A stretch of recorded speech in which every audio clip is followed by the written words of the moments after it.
All right, everybody, welcome to the Flight Test Community Podcast. Tonight we've got a couple of really special, actually we have three really special guests tonight. First Am I one, special, Mike? well, you're special but in a different way, Pat. The foam helmet kind of way. So anyway, we have a couple, well, three, like I said, three really special guests tonight. First one, Mr. Austin Fury. Say hi, Austin. Hey guys, good to see you. Thanks for coming in. And then the next one we have is Andre Rousseau. Hey, Andre. Good evening, guys. And the next one is Ben Greenewald. Hi, and yeah, Pat, that's Green A-Walt, not Green E-Walt. Exactly. Close enough, man. And, of course, we have wonderful Joel and Pat. Hello. Welcome, everybody. Thank you for coming on. Appreciate it. You have no idea how much we appreciate you coming on. Well, welcome. So Beautiful.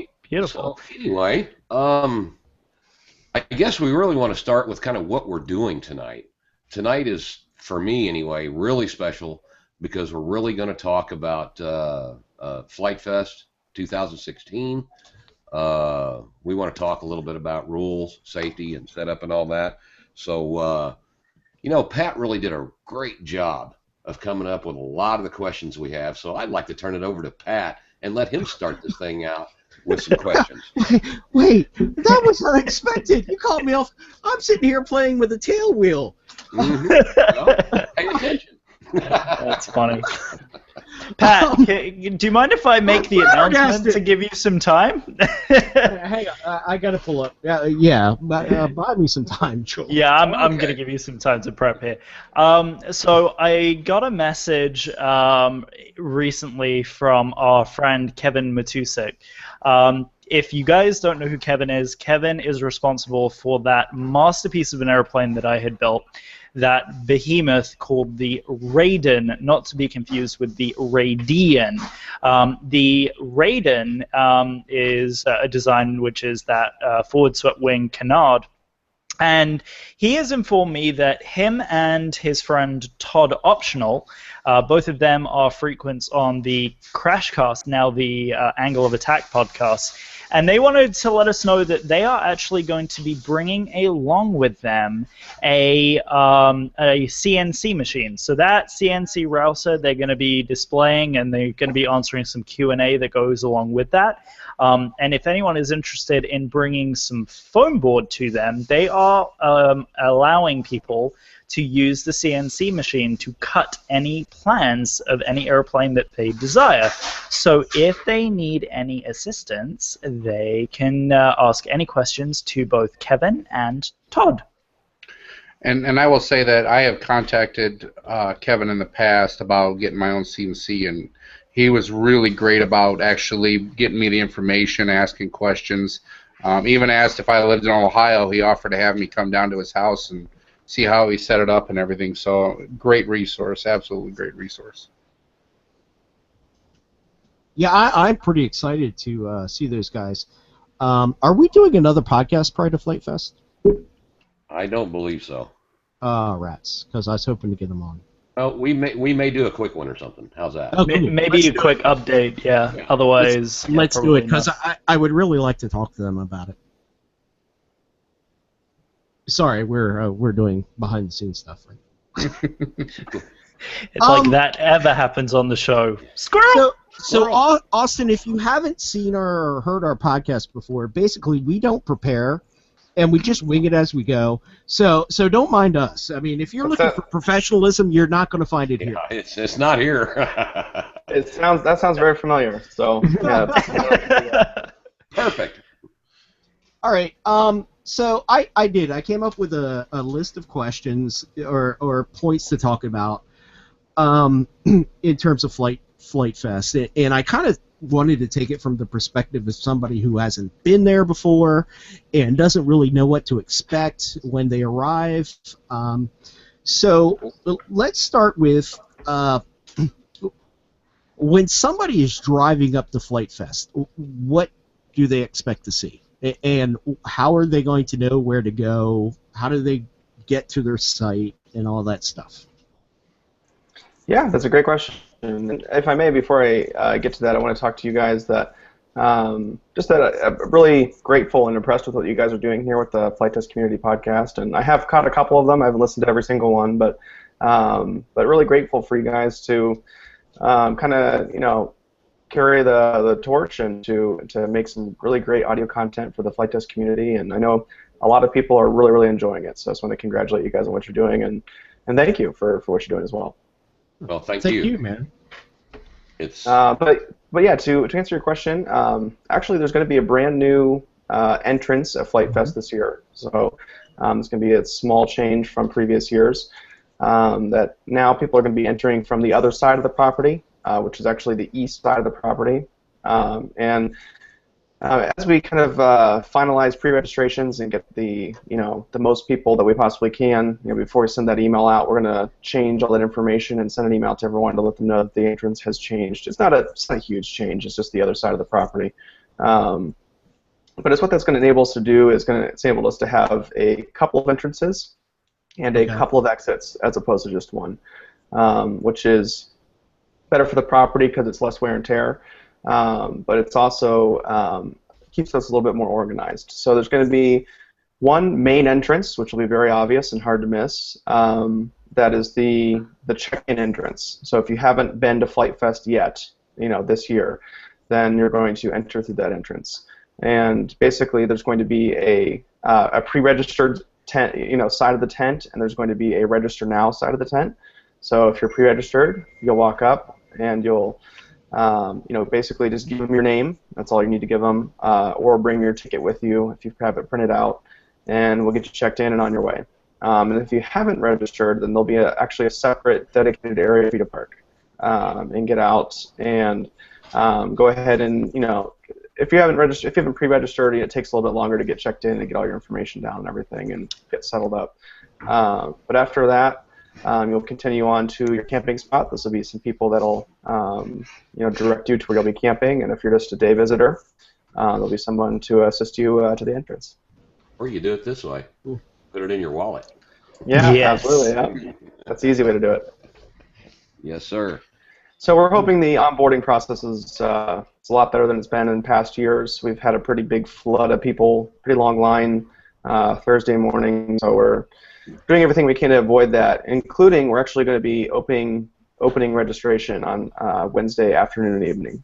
So people that are there early, which there's, it's a growing group that's there pretty early, in the year. So we'll have registration open Wednesday afternoon and evening to help accommodate that and try to cut down some of those lines. Okay. Speaking of registration, if somebody's coming up to registration or the registration tent, what kind of information should they have ready, if any? Yeah, just their name. We'll be able to look up anybody, based on the name that the registration was placed in. We're doing something a little bit different this year in that we didn't have you give separate information when you signed up for each person that you have on your registration. So if you're a pilot and you're bringing 3 spectators, you didn't have to fill in 4 different kinds of information. You just had to do one. So now just the person that made the registration needs to be there, and hopefully we'll be able to get everyone through pretty quick through registration. Nice. Now, there is a couple of questions coming through here from Joshua Orchard, actually, in our new chat, which is available. If you haven't joined us on our live chat yet, you're welcome to do so it's Joel Cannon, all one word, .wix.com/FT Community Podcast. And you can sign in using your forum name there. Joshua Orchard is asking, is an FAA card required for Flight Fest? Yeah, it's a good question. Basically, having an FAA card, if you're flying anything that's over 2 sticks of butter, you're required to have an FAA registration. And so we encourage that, obviously. That's not something we're required by law to verify or to check, so we won't be doing that. But yeah, I'd absolutely recommend if you're going to be flying something that's over the weight limit, it's instituted by the FAA. I would recommend, registering with the FAA. And I haven't, I have no reason to really believe this, but I would imagine that a flying event would be a great place, for spot checks if the FAA is even doing that sort of thing. But yeah, that's not something we're legally required to verify, and so we won't be. Okay, cool. As a follow-up to that, I know we have people coming from overseas, international visitors, and is there anything that they need to do to be concerned about as far as the FAA goes, or are they okay showing up with whatever equivalency their country requires in terms of like their AMA equivalent, or how does that work? Yeah, to be completely honest, I'm not super brushed up on that, so I really can't give some solid advice on that. I know that the FAA is considering, it's not considering internationals as a registration, it's calling it something else, but it's Okay. using the exact same process to sign them up. So if you have this $5 to spare and one little piece of mind, it probably wouldn't hurt to sign up. Right. But yeah, I honestly I can't comment with an intelligent recommendation there. Well, Okay. let's go to the Canadian since he is, Canadian. Hey. Who, me? Yes, you. So if you're coming in from Canada, you do need your AMA equivalent, which is a MAC association, so Model Aircraft of Canada. So I have mine. I know that you can. Other Canadians have told me they've gotten like the temporary AMA.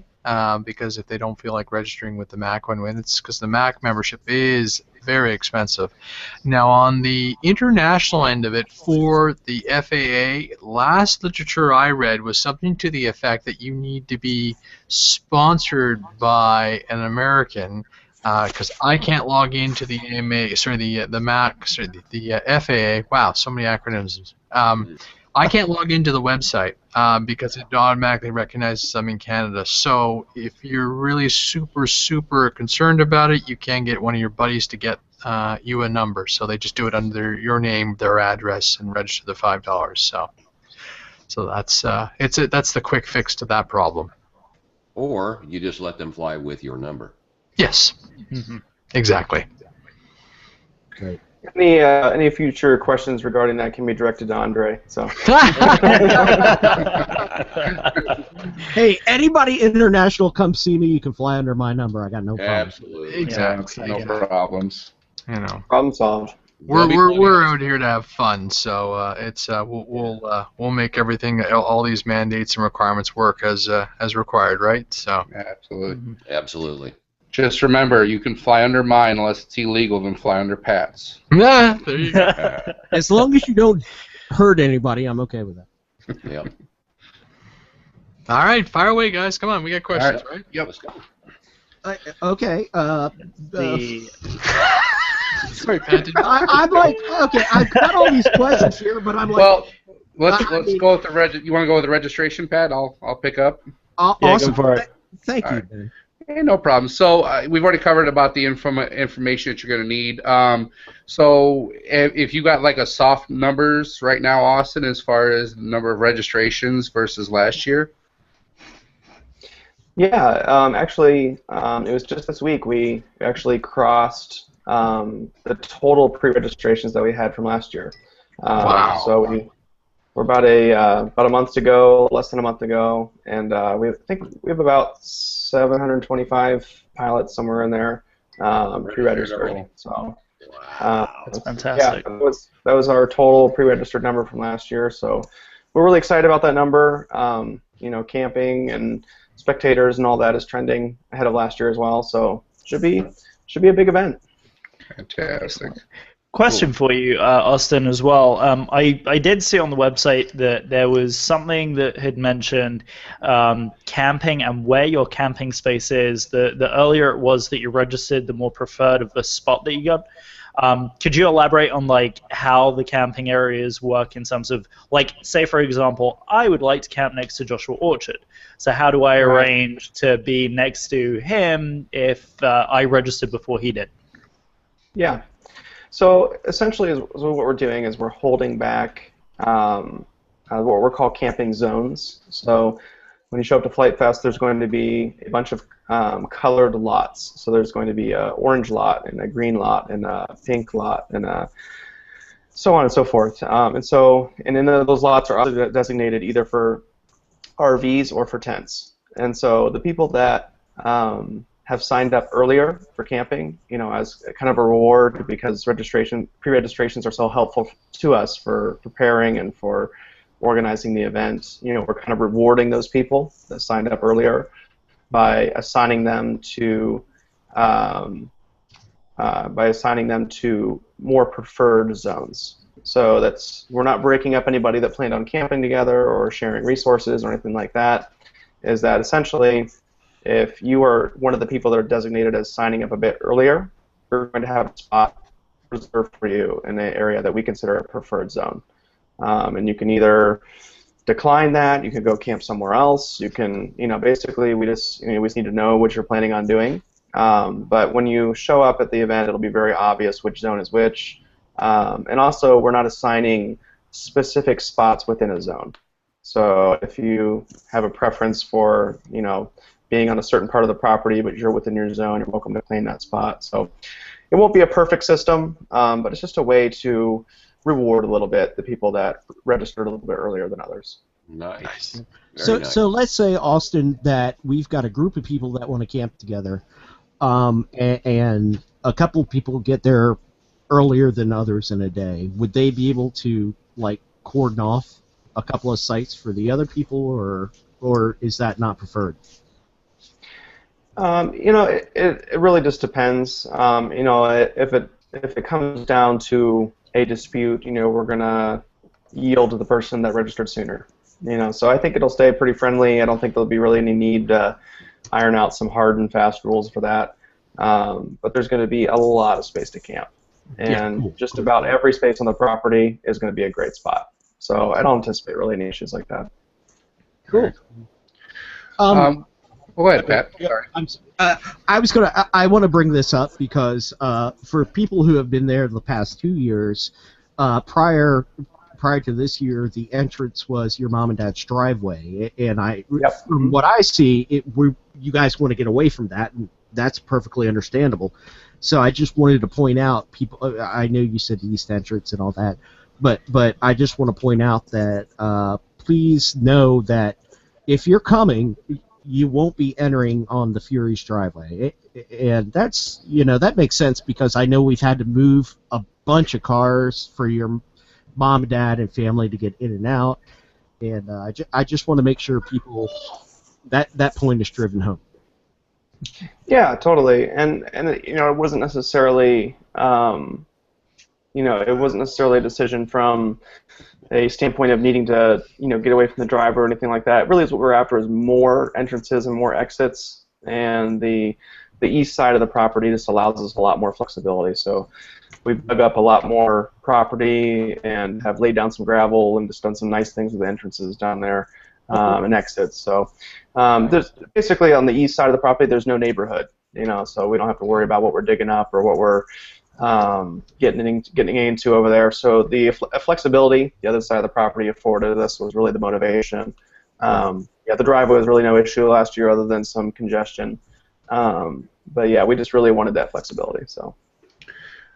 Well, if you're all right with it, we'll kind of continue on with the camp stuff because since that got brought up. I've heard rumors that we're going to have a bigger and better shower setup this year versus last year. Yeah, absolutely. So last year, I think we just had one. Yeah, we just had one shower unit. So we're going to be tripling that. Wow. So we're going to have 3. I think they're 10-person shower trailers throughout the property. So that's going to make a big difference.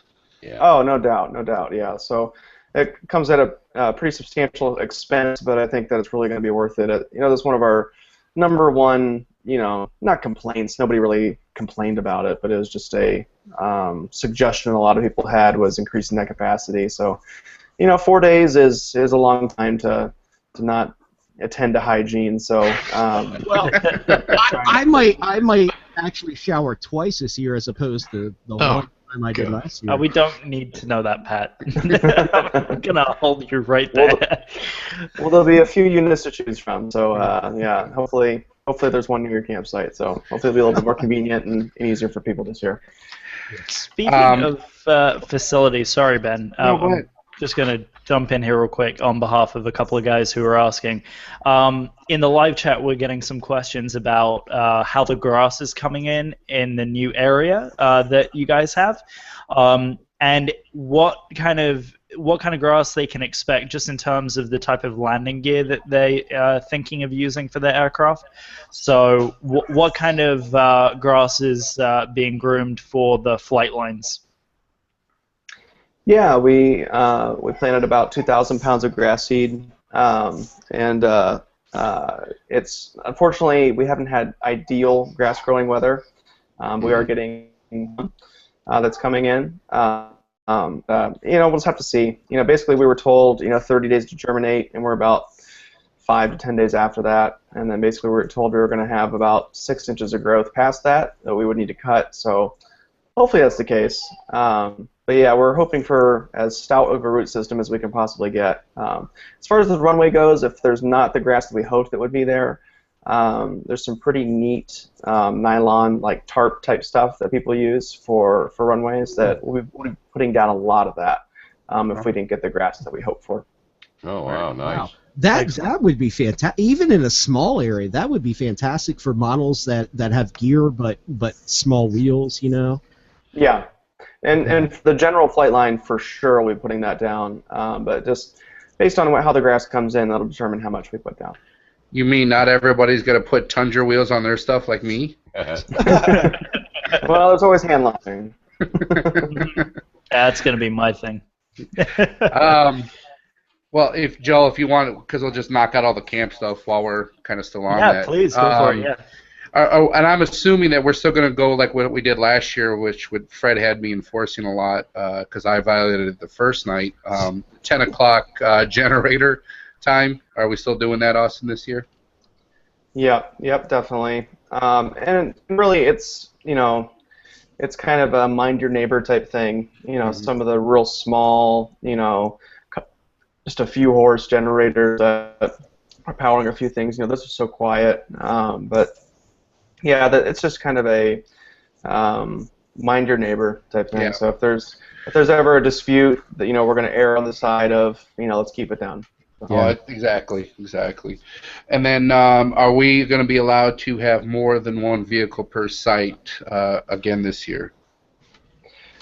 Yeah, and it's how we've been answering that question this year, is that whatever fits within your campsite, that's completely up to you. So however you want to organize that, if you want to have a trailer and a tent, or a car and a tent, or 2 trailers, or 2 cars, or however that works out for your campsite, that's awesome.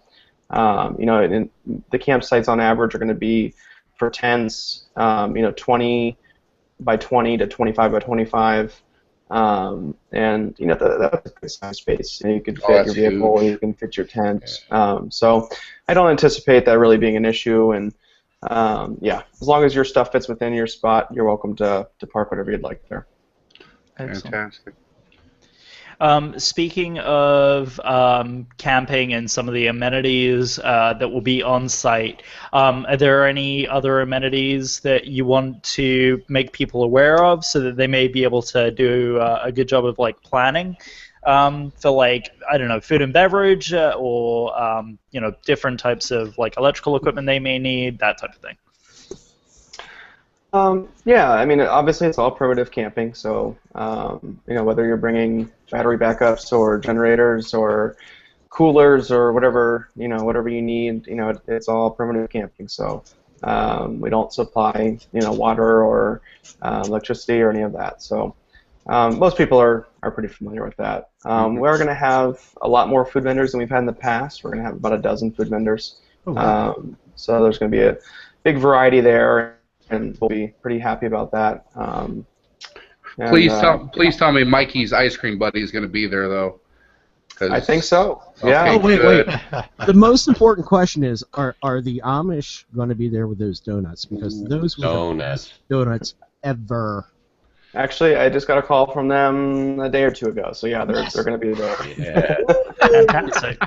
You guys have generated so much hype about these donuts. I really hope they're as good as you say They're they worth are. it. You will look at Okay. the price and you'll be like, how can they charge that much for a donut? Then you'll eat one and you're like, oh my god, I need 3 more. So Yeah, basically, what you're saying is devote an entire paycheck to this thing. yeah, it's pretty Absolutely. much shut up and take my money, you know. Exactly. Amazing. There It's is amazing. there is a question on the live chat that I would like to ask for people that do have medical conditions. What about their generators? Yeah, I mean, obviously we're going to accommodate a medical condition. I mean, we're not going to tell somebody they need to shut it down. Well, So. yeah, but you know how it goes. I mean, Well, I mean, if somebody has to run dialysis overnight, I don't think anybody's complaining about their generator. Well, You and- laugh, but I've done that before, so. yeah. Not And you know me. what? It comes back to one of those that, again, like last year, I did a lot of that, walking around and everything, and I've got a CPAP, so I know what it's like. But you know, if they really need it that bad, you can't go a couple nights without it. Then you know, obviously, like Fred always said, you know, we will accommodate for medical necessity. They win, hands down. hmm So. Yeah, and not all generators are created equal. You know, there's Yes. some that you wouldn't want anywhere, you know, a mile from you, and there's some that you wouldn't, sleep a couple of feet from, another difference. So. Yep. Very much so. okay. So, Excellent. one more. Okay. Oh, sorry, Go ahead. Mike. Go ahead. No, that's all right. One more thing about the camping. How are we talking about doing campfires? How are we going to do that? What's going on there? Yeah, we're asking people not to have, on the ground campfires. You know, whether you have a raised bowl or if it's a grill or any of that, that's all welcome. We're trying to limit the actual amount of fires that's on the ground. We're going to be doing a really big, awesome community fire beside the live music and the food court area. We're going to welcome anybody to come out to that. But yeah, if you can do a raised fire pit, great. If you can do a grill, great. We're just asking to limit the amount of on-the-ground fires. Okay. I just wanted to make sure that everybody knew that. So, yeah. Excellent. Speak- Go for it. Sorry, Pat. See, Austin, we planned this out. It's like a well-oiled machine here.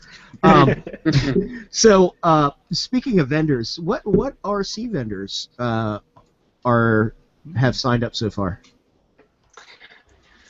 Oh boy, yeah, I knew that would probably be a question, and I didn't get the list in front of me. A lot of the people that you've seen in the past years are going to be coming back. Okay.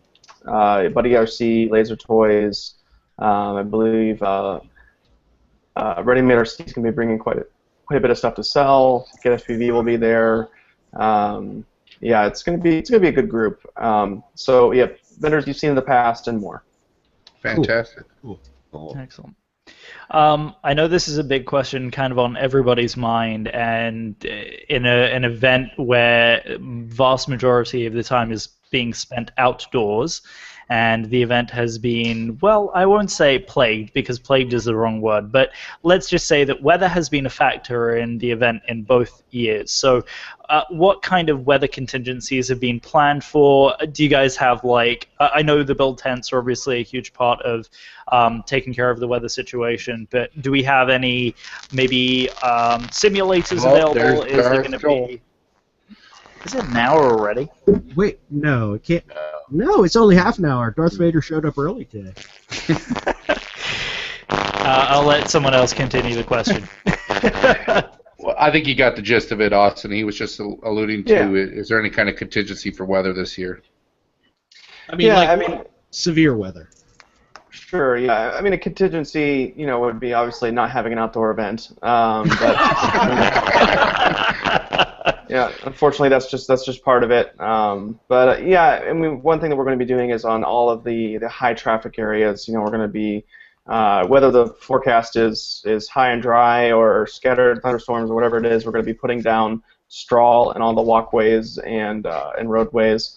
So we're going to be just doing that just to kind of anticipate any moisture, but also it's just nice for traffic, to have that. So we're going to be doing that. We're going to have, as much as 3 times, the indoor space we've had in the past. We're going to have the store tent, the family tent. We're going to have, including the building series, we're going to have 4 build tents. So there's going to be a lot of places, to get together with other people. We're going to have a bunch of activities in the family tent. We're going to have simulators in the store tent. So hopefully there'll be a lot of places for people to go and things to do. With any indication with how the summer's been so far, it'll be pretty dry at Flight Fest this year, which would suit me just fine. Let's hope. Yeah. Yeah. Hey, here's a question that just came up from Stephen Rosema, Rasterize. He says he started taking insulin this year. Is there somewhere a fridge that he might be able to keep it in for the time he's there? Yeah, I mean, I don't know about a dedicated refrigerator, but we'll have lots of places that he could potentially keep that. We're also going to have 3 ice bins throughout the property this year, so you'll be able to go buy 20-pound bags of ice. For me, $5 to $10, something like that. So yeah, there'll be lots of solutions for that. And if he can't find something, then come find me. We actually have a Q&A question that just chimed in as well from Susan Connolly. She's asking, is there a definitive list of vendors or sponsors on the Flight Fest website yet? Yeah, definitely, if you go to flightfest.com/sponsors, you can see the 7 sponsors that are sponsoring the event this year. We had a full sponsorship fully sold out this year for Flight Fest, which we're very grateful for. That really helps us make a really awesome event. It helps with revenue and helps with resources like the build tent and all that fun stuff. The sponsors for this year at the gold level is Grotner again. At the silver level is Get FPV, the EAA, and Ready Made RC. And at the bronze level is Venom RC, Ready Board Foam Board, and Emacs. Awesome. Cool. Nice. Nice to see And Ready as far as Board. vendors go, yeah, for sure. We're still finalizing the vendors list. We just haven't published it yet, but that'll be probably the next week or so. Very cool. All right. Well, because for me, I mean, most people know, I mean, a firefighter, paramedic, and crash recovery on the forums, a.k.a. Ryan. He's mainly in charge of the safety stuff, and I'm kind of helping him back it up. So this year especially, I've been kind of looking at the farmers report and everything else, and the way it's trending is definitely going to be a lot warmer this year. It's going to be, and I know Andre already discussed this on the last podcast about running around with water. There's a battery. It's almost charging batteries. Sorry about that. No, it's fine. But the heat exhaustion, the heat stroke, people have to be aware of the conditions and how to do it. I mean, you get somebody like Joel who's used to the heat, and it's not a big deal, but we have to be able to do it. So, and some of the medical equipment that I was told about it, which I am absolutely impressed that Lauren is taking care of that. I mean, that is so cool from a paramedic side of it. You know what I mean? Being able to know that I can take care of somebody or any other medic people that might be on scene. Yeah, no doubt. Safety and health is going to be one of the absolute #1 priorities at Flight Fest this year. You can put off the greatest event, and if somebody's becomes ill or seriously injured, then it takes away from all of that. So yeah, we're happy to spare no that department. That's absolutely fantastic. Yeah. Okay, so I have a question coming from a complete noob's perspective.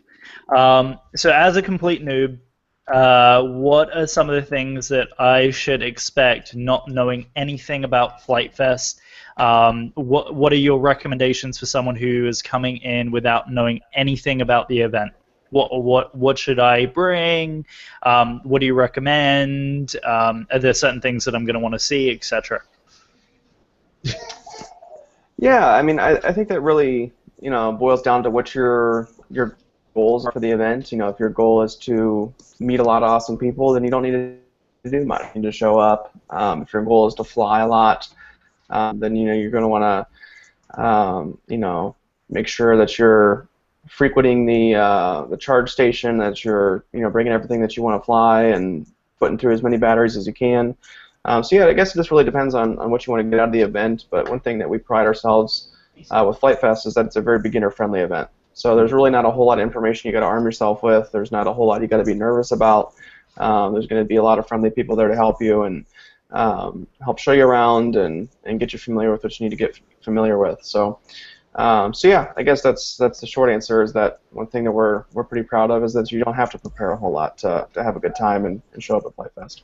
And I can attest to that because the first year I wasn't prepared at all, and it was still fantastic. Yeah, I don't know. I mean, Austin, I don't know if you listened to our last show, but I have a list that I have of all the stuff that I'm bringing. And according to Pat, I'm bringing too much. Way too much. So I'm one of those. You know, crazy at the end of the day, we try to condense that packing. We try to condense that packing list down to, basically bring the people that you love and the planes that you don't. So I think that if everybody can agree on that, that'll be a pretty good time. Oh, I got that all wrong. Oops. Me too. So speaking of planes that we love, I have someone in the live chat who's eagerly asking questions regarding a certain type of airplane that he is in love with.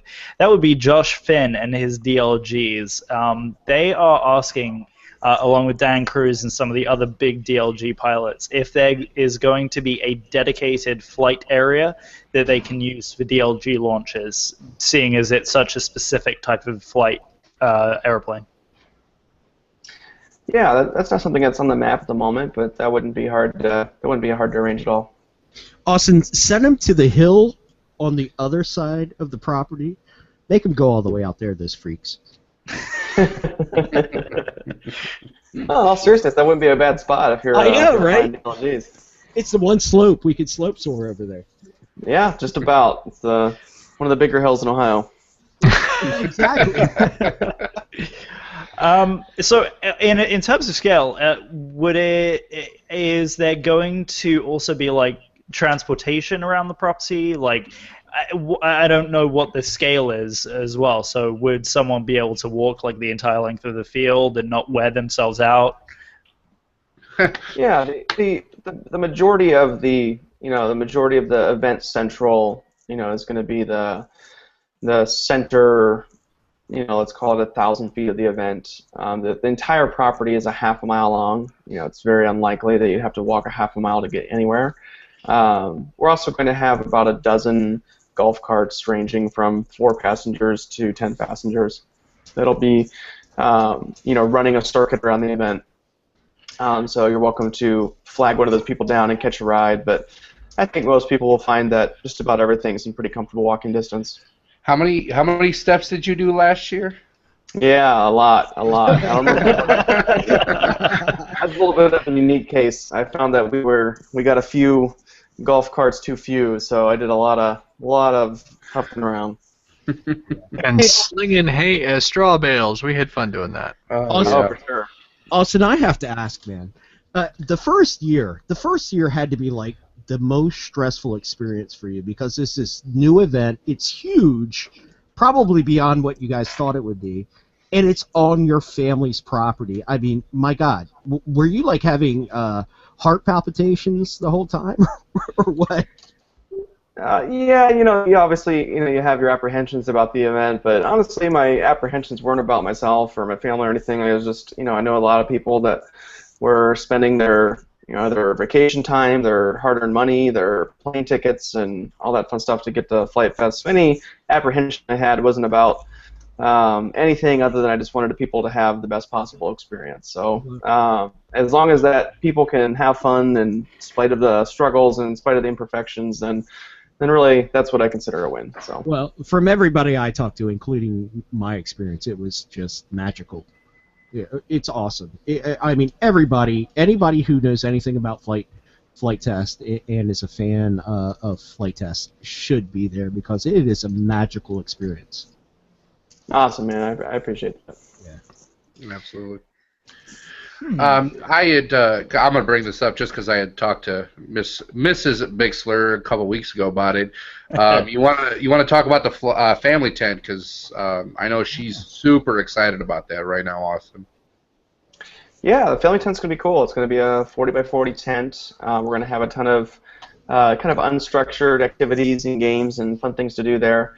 We just really want it to be a spot where families and people can just kind of go relax, and hopefully get out of the sun and just kind of do something that's not exactly flight related and not exactly festival related, just kind of a chill spot. So yeah, I'm excited about that too. And Jen's put a lot of work in getting some big games together and some cornhole sets and that sort of thing, just to kind of make it a cool spot.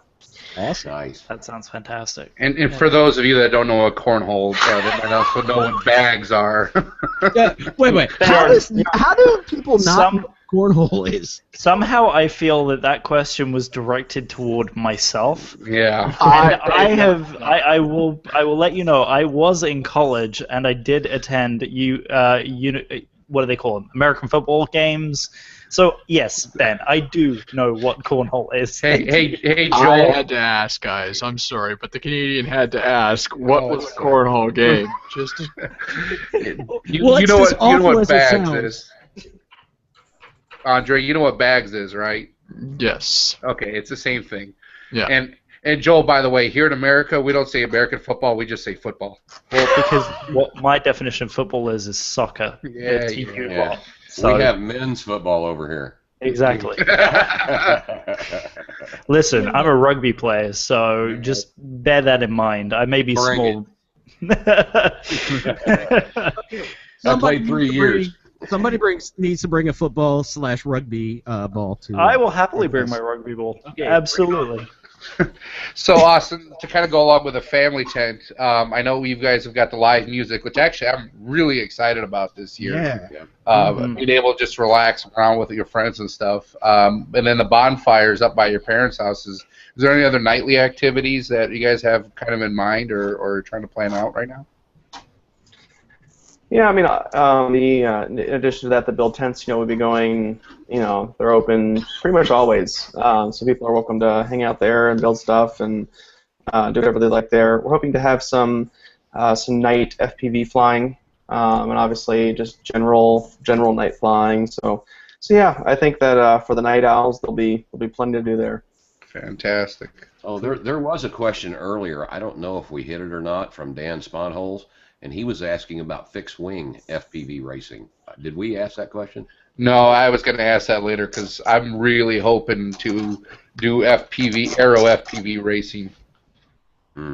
Yeah, we don't have an event like that on the schedule, but there will be quite a bit of just open FPV flying. That is still structured through the frequency control tent, but isn't really based around anything in particular. So if people want to get together and race their arrows, they're welcome to do that through the course. Cool. Is Chris from Multi-GP running the FPV stuff again this year, or has he got somebody else? Yeah. Chris will be there along with some of his colleagues there from Multi-GP. Fantastic. Excellent. Compared to the last couple of years, there's obviously a whole lot more jammed into the schedule. Oh my God. Does that so for someone like me who wants to maximize the amount of time that I'm spending at the event, are there some recommendations? Is the schedule kind of laid out in such a fashion that everyone would kind of be able to enjoy every aspect of the event? Red Bull. 5-hour energy. Yeah, there's not a whole lot of aspects of the event that really conflict, that really make you pick one or the other. So most of the event can be enjoyed, pretty linearly.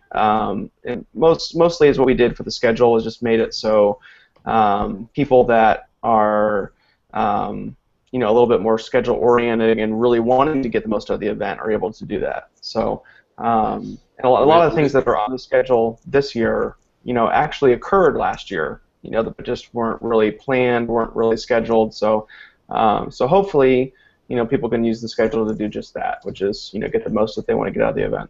Well, you know what? With the exception. You say that, Austin, but the addition of these workshops is phenomenal, I think, and I'm really excited for several of them. And if people aren't aware, I don't know how they're not aware, but if people aren't aware of the workshops that are taking place, where would they go to get that information? Yeah, FlightFest.com, top menu item is the building series. I think it's also FlightFest.com/building series. Or building dash series maybe. So yeah, all the information is there. But yeah, really the building series, the idea behind that is it's just basically a structured build tent. So there's structured activities and structured sessions going on throughout the event. Many of the sessions kind of have a hands-on portion to them where you're actually using some tools and learning a trade and really figuring out a new portion of the hobby you hadn't previously figured out. Some of them are a little bit more passive. Some of them are just kind of more kind of the teaching and demonstrating side of things. However, we have about 50 to 60 seats in most of the classes for people that want the hands-on experience. And for all the sessions, there'll be about 75 to 100 chairs for people that just want to hang out and watch the session. And if they decide it's not for them, or if they just want to go do something else, it's there's no commitment. You come and stay as you'd like to.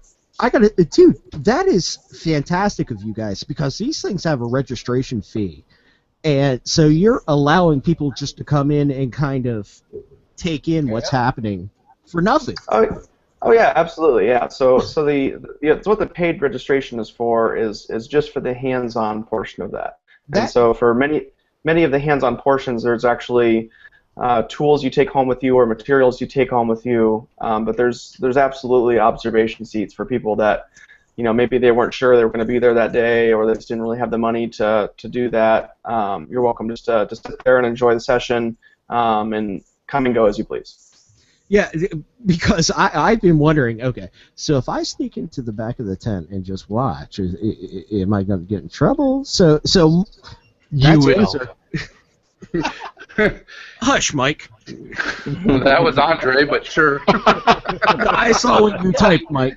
I'm smiling is all I'm doing because I'm going to probably do the same thing. Exactly. Well, and if I could take the opportunity here, Austin, I publicly, now that I've got you publicly nailed out here where you can't run away from me. Austin, run! But I just wanted to say, not only just for myself, but for Eddie Black with the Build Nights, we're very excited to be a part of that, the whole building series with that, and being able to do the community build with these guys, because for us, that's the whole point, is being able to get out with these people that normally wouldn't do this kind of stuff, or a dad that wants to do this stuff with his son or even daughter, and doesn't know how to approach it and be able to do a community build. Most of these knuckleheads will be wandering around during the tent, trying to help people while we're doing it. So first off, I want to say thank you very much, and on behalf of myself and Eddie Black for the Build Night series, we're very, very excited by that. Absolutely. No, I'm just grateful that you guys are willing to do it. It's going to be, I think, a lot of fun, but also a lot of work. And so, yeah, it wouldn't be happening without the, all the volunteer instructors and all the people that we have that are willing to do it. So, thank you guys. Man, no problem. So, again, I'll plug it here, but Thursday night, for those of you that are watching, either live or post-broadcast, Thursday night we'll be doing a Tiny Trainer. And Friday night, I believe is it Friday night or Saturday night? I haven't looked at the new schedule, but Friday. Mm-hmm. Friday. Friday night we'll be doing the Arrow, which is a really big popular one right now. So there we go. Speaking of volunteering, I'm now going to get Andre in on some volunteering type questions, and of course, having Andre and Austin in the same room is probably an excellent opportunity to ask anything to do with volunteering. So, Austin, how many volunteers are we up to right now?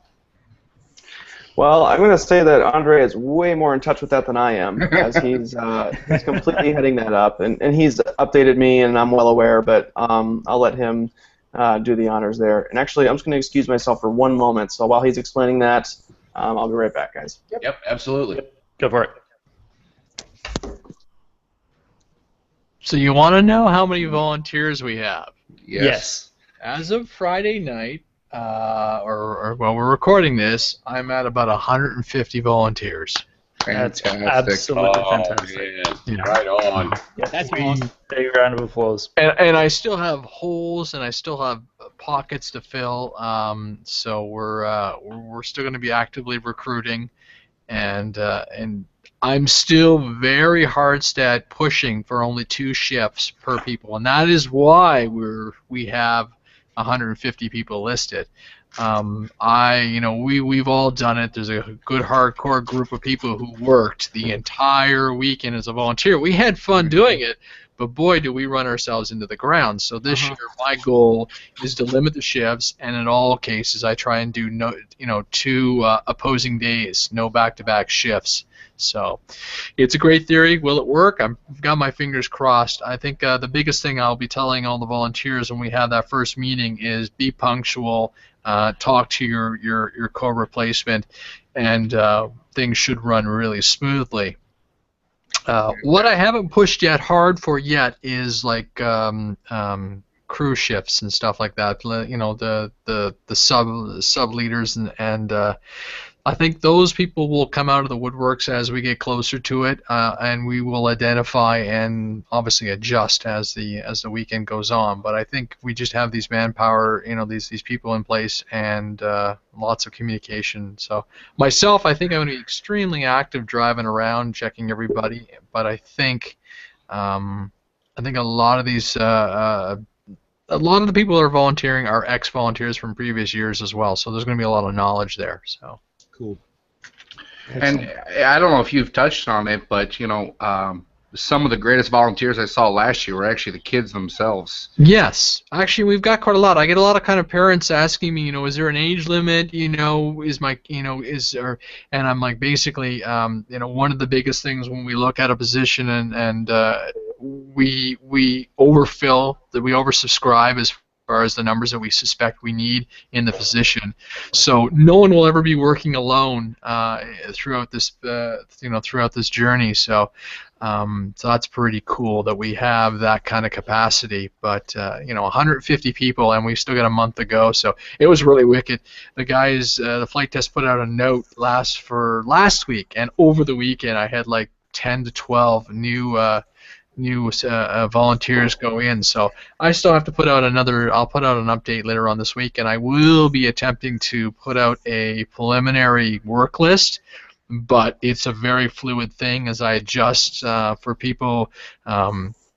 What we realized was, when we started updating these forms, we started communicating. It's like, hey, let me know if you've taken any of these build series so I can adjust accordingly. So, so we can make sure that the volunteers. My biggest thing is if someone tells me they're only there for like a day or two and they want to volunteer, I'm not going to make them work for 8 hours. I'm going to say, yeah, come in. If you're interested in helping out, I'm not going to say no. But at the same time, I'm going to make sure that the more important part of it is to fly and do the experience. So.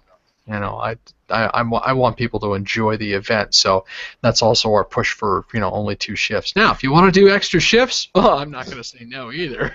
You know how many people I met last year volunteering? Oh my God! That was the gist of it. I mean, I talked myself. I worked my feet silly. I slung bales of straw with Austin and the guys. I just had a wicked awesome time. And that even stemmed from the first year. Year one, we didn't know what we were doing. We were making this thing up as we went along. And you know what?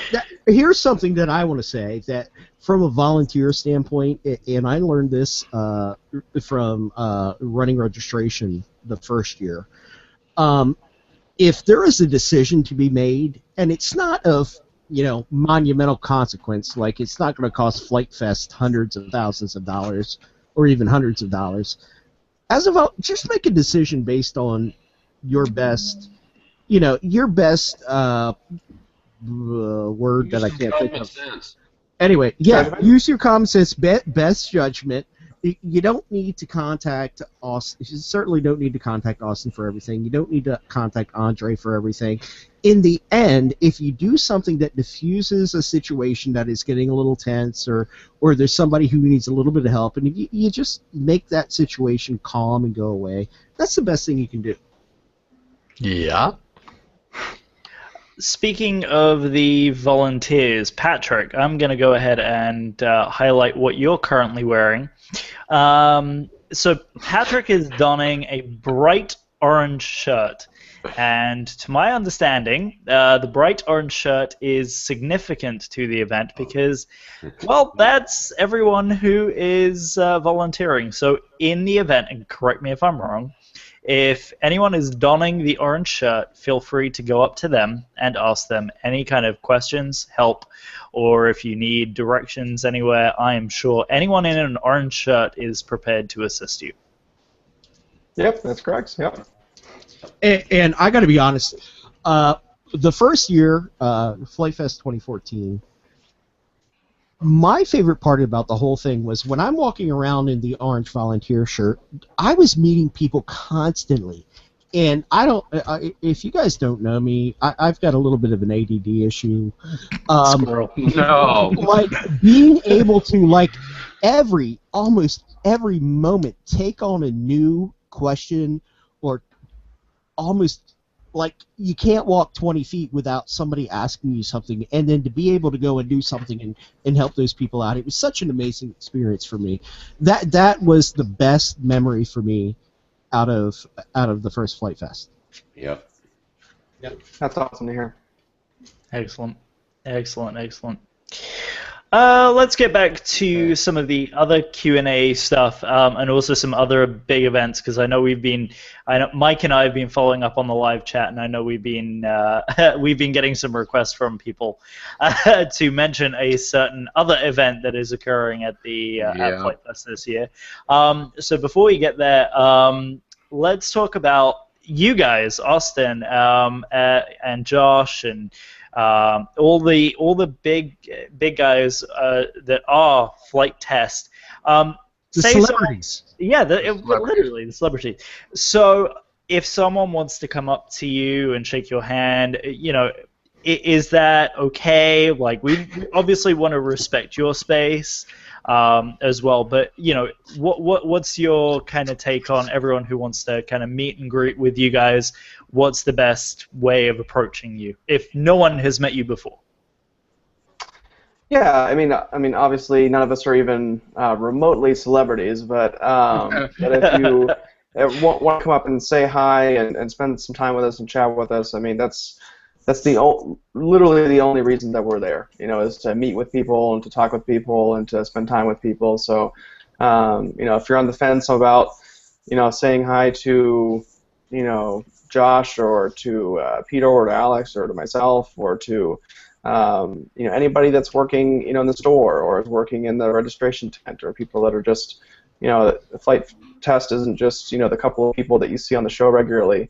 Flight Test is about 25 different people now that that make the company run and make it go. So by all means, approach any of those people, and we're there to talk to you and to spend time with you. So please, yeah, we'd be sad if you didn't. Hey, I'm looking forward to seeing Max again. That's all I care about, all right? There's one other thing I want to warn people about. If you go up and say hi to Josh Bixler, be careful. You're getting a hug. Yeah, you're getting a hug. Yeah, exactly. There you go. You've been warned. So That's right. So obviously the flight test folks are going to be there. Anybody else that is well known in the RC community or from Flight Fest or Flight Test in some way, anybody else be there? Yeah, like Corey Feldman or something. Yeah, Corey Feldman, is he going to be there?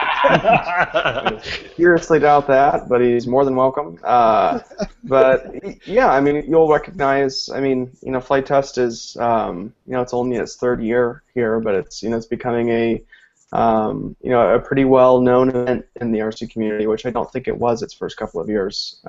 So yeah, you're going to see a lot of the well-known RC people that have YouTube channels or don't. Ed O'Byrne, who's Experimental Airlines, he's going to be doing a speaking series. He's going to be volunteering as well. Yep. We're also going to have David Vindestall, who's a beloved former Flight Test host. We're going to have I think all of the Rotor Riot guys. So if any of you that are familiar with Flight Test sister company Rotor Riot, a lot of those fellows are going to be at the event and be available to chat with and fly with and all that fun stuff. So yeah, I mean, there's going to be a lot of very well-known RC people there, and all of your favorite sponsors and vendors that you may have seen at other events. So yeah, we're excited that Flight Fest is becoming a more well-known event. We definitely want to keep it to that close-knit family reunion feel, and that gets harder to do every time you add a couple thousand people. But I think that we can do it. And Pat's going to be there, so I mean, my Flight Fest is made. There you go. Yeah. How could it not be? Don't just wait until next year when Allison's there. Ah. She's gonna run away from you, Pat. He is so in love with me, she can't even talk to me. Yeah. Wishful thinking. So changing the subject once again, let's talk about. Is there anything? And I apologize if this is kind of putting you on the spot, Austin. But is there any inside information that you would like to share with us regarding Flight Fest? And for those of you who are listening to this podcast as well, this podcast is actually going to be simul-released on both our channel and Flight Test. And Austin, thank you so much for allowing us to do that. Yeah, that is really fantastic. So if you guys are just listening to us for the first time, hi. But we want to be able to deliver some inside information to the podcast listeners. So Austin, is there anything? Austin, you can say no as well. I'm just putting that out there.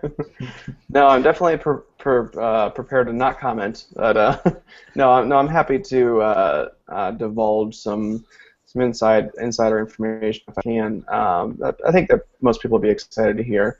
However, I will preface that as that'll be probably one of the last questions I'm able to answer. I have a 2-year-old girl that's well past her bedtime. I need to get to bed. So. Absolutely. But yeah, I'm happy to take another question or two. But yeah, I think something that most people will be excited to know that is going to be fully announced at Flight Fest is that there's going to be a lot more Flight Fests in the future, and not just in Malvern, Ohio, but across the United States and actually around the world.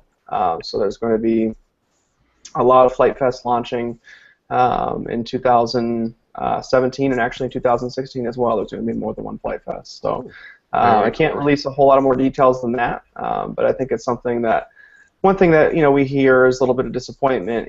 People that are really excited that Flight Fest is something that exists but feel like they can never get there.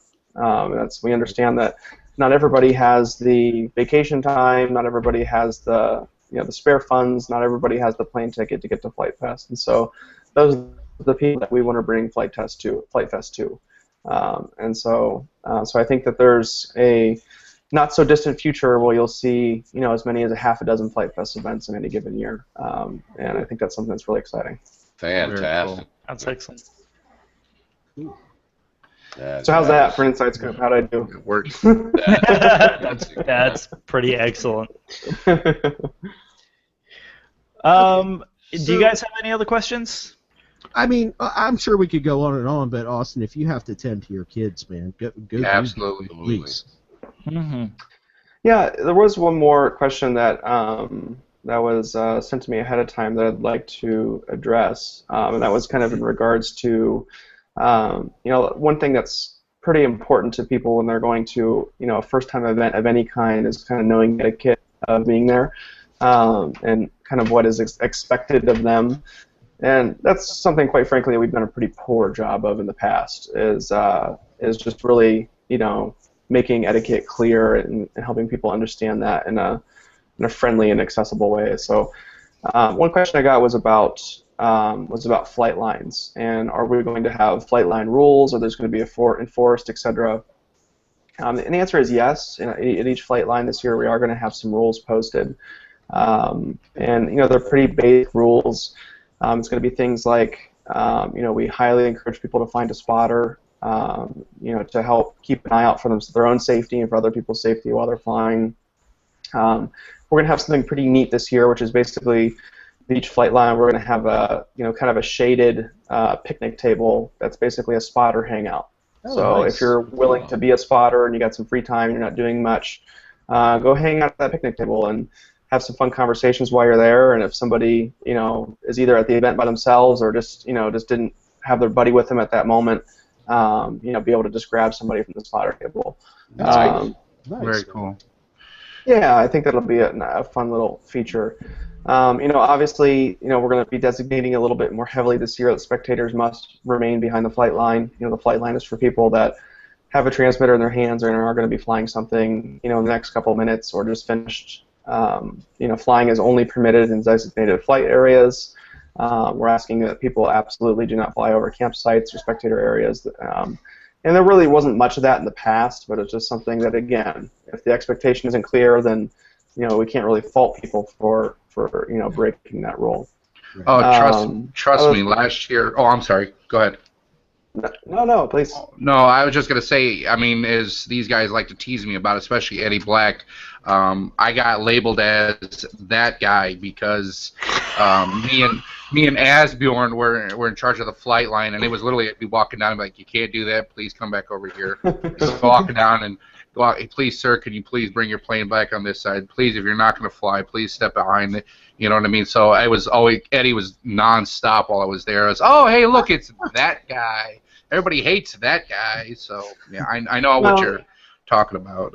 Yeah, and hopefully, again, that's an unfair uphill battle, to ask a volunteer to fight, and so hopefully we can be, clear with some materials ahead of time, and also be clear with, some signs that are at each flight line, just helping people understand kind of what's expected of them, and for a lot of people that are brand new, what's typical. A lot of people don't know what to expect and don't know what to do while they're there, and so that's, been a failure on our part in the past, and so. That's something we hope to rectify this year. So there's 3 or 4 other things that'll be on those, but those are kind of the main ones. Another thing that we're going to be encouraging is is some more build tent safety. As we've been really lucky in the past to not have any serious accidents. We had a few small incidents over the years, but nothing really remarkable, and I think that's been phenomenal. We've been very lucky in that regard.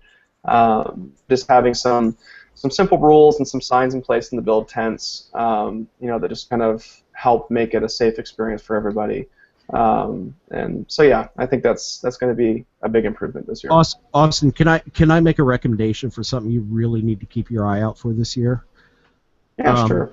In the past, in the no-fly zone, there had been these renegade people flying Radians, like. They might be laughing at the moment. I'm just saying. No, you're narking us out. You just might want to keep those guys in check. I'm just saying. I'll pass that on to my volunteer coordinator to make sure he has a patrol out for that. Yeah, wait. To actually be an active participant in that. That's the fox in the hen house, man.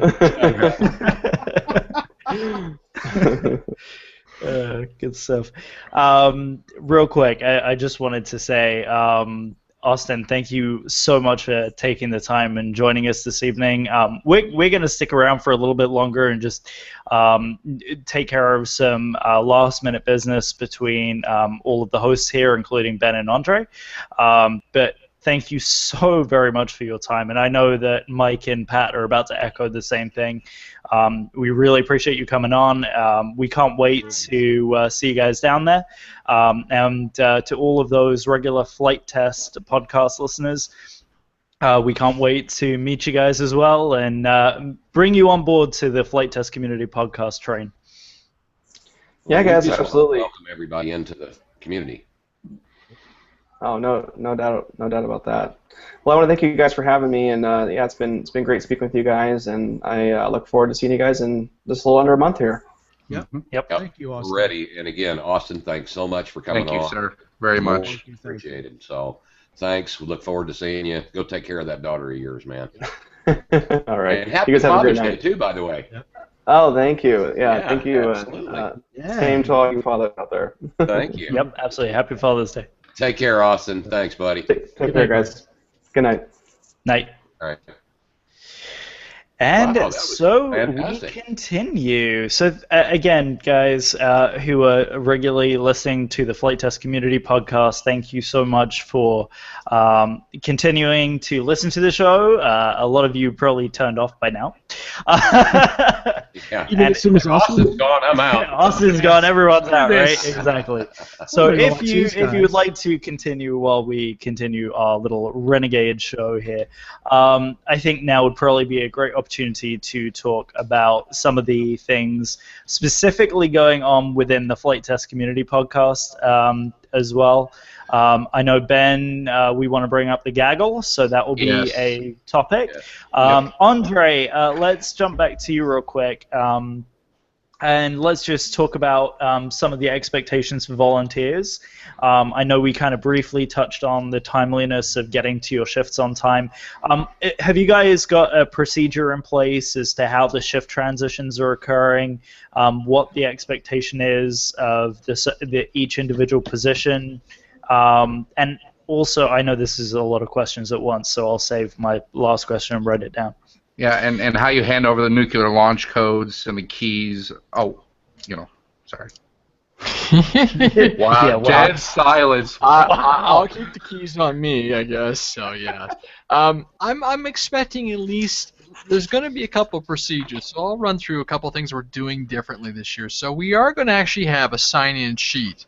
And this year, I'm gonna have a master sheet we'll actually have a full dedicated volunteer tent with chairs and coolers for water and everything. But there's gonna be a master sign-in sheet, and then each volunteer is gonna get a check-in sheet. They're not gonna want to lose this check-in sheet, but they're gonna have to get my signature when they're done their shift. So there's gonna be a lot of people hunting me down. Okay. So is Now- that code for bring a clipboard? No, I learned that the hard way last year. I carried a clipboard. Man, it was I'm going to have a clipboard this year because there's going to be Thursday. I think is going to be our first little operational test run to figure out how we all gel and everything. But basically, I'm looking for people to show up like 10, 15 minutes early. Get in there, check in your shift, and then beam over to your various spots, particularly if you're dealing with parking and stuff, because you've got to get across the field. Now, we're going to have shuttles and so on, and we'll have vehicles. I'm going to have my own golf cart because I know I'm not going to run myself silly. But my goal is for all these volunteers is, one, to have a good time. And that's why we said we're building up the positions for extra. So it's one of those things where I don't want anybody to... Pat, what are you doing? I muted him. I didn't know what he was doing. Hold on. It's really distracting. You're muted, mate. Yeah. So- Pat, you got to unmute yourself. I muted you. So it's one of those I'll things unmute where him. I'm really looking forward to people having a good time, and if you're new to the community, I mean, when I did it in 2014, no one knew who I was. It was like, hey, what's your form name? I'm Andre, right? And we had that build night, guys. Remember the build night where we built the FT flyer, the giant FT flyer? I mean, that was the biggest thing to meet people and just have a goofy time. that was so awesome. That night, that whole thing was unbelievable. And that's just how we gelled as people. Because before that, we were just all names on a form. And so you asked about what my expectations of the people. And I'm just looking for people to put in a solid effort and be smart, be logical, be courteous, and just continue on from there. I mean, it's just basically, it is the flight test spirit. And let me add this, because I know last year was rough from a volunteer standpoint. There are no two ways about it. Volunteers took a good bit of abuse. But hopefully this year things will be a lot smoother. But as a volunteer, just be cheerful. Just welcome people. Be happy to see them. Be welcoming. The whole be welcoming part, I think, is the biggest thing. I took Fred Provost. Laid down a really good foundation for me when I took over the role this year, and he had some really good notes about job descriptions, and I went there and I built them all through. And like the gatekeeper, my first thing off the gatekeepers is, hey, you know what? You're the first face that people see when they arrive. A lot of these people have been traveling 9, 10, 12, 16 hours, across the ocean and everything. So they're a little bewildered, they're a little tired. So you're that first smile, and so hopefully we we first impression things, right? And then there's the parking team, and so on and so on and so on. So I pray to goodness that I've done a good enough job to lay out these, the crew staff and everything, and I'm just asking for maximum flexibility, because if we identify flaws and issues, I'm going to come knocking on and ask for a lot of help. I still need my general duties, my maintenance crew, which are going to help me out with things like refueling the generators and dealing with some of the garbage clearing duties. So I'm still going to be actively hunting down for volunteers and extra crews. I'm still missing a couple spots in parking and that, but that's stuff I can fill in, and I know we'll get extra names and extra volunteers the day of, because last year we had lots of parents coming up going, hey, my kids are flying, I've got nothing else to do, I'd love to come and help out. So it's like, here's a t-shirt, can you handle parking or registration for me? So this year I want to say I'm at like the 80-90% as far as staffing and putting people together. And I know I put out that note on Facebook saying, wow, we just hit 140. I had to come back and actually request more t-shirts because we blew through our reserves at that number. So that is a phenomenal problem to have. Oh, yeah. And all I want to do is, we worked hard last year. The volunteers worked hard because of environmental situations and just people getting tired and everything. So, I mean, my Sunday shift was huge, but it had to be done because it is Flight Fest.